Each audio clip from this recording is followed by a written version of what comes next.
আমি তো সরি বলেছি, আমি তো মাপ চেয়েছি, এমনকি রাতে তাহাজ্জুদ পড়েও আমি মাপ চেয়েছি। আমি আশা করছি আমার আল্লাহ আমাকে মাফ করে দেবে। কিন্তু আপনি কাফের বলে কি করলেন?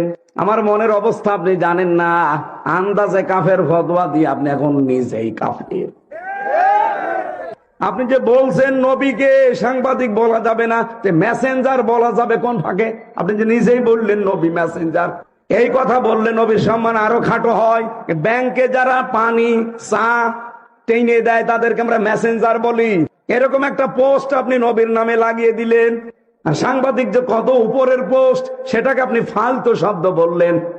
উল্টা পাল্টা নাম দিয়ে আবল তাবল করে আমারে নাই ছোট করেন। কিন্তু সারা পৃথিবীর যারা হক্কানি সাংবাদিক, যারা ন্যায় পরায়ণতার উপরে টিকে আছে, সাংবাদিক মাহমুদুর রহমানকে আপনি খাটো করেছেন, সাংবাদিক ইলিয়াসকে আপনি খাটো করেছেন, সাংবাদিক কনক সরোয়ারকে আপনি খাটো করেছেন। যারা জীবনের উপরে রিস্ক নিয়ে সংবাদগুলো প্রচার করে, সেইটাকে আপনি ফালতু বললেন।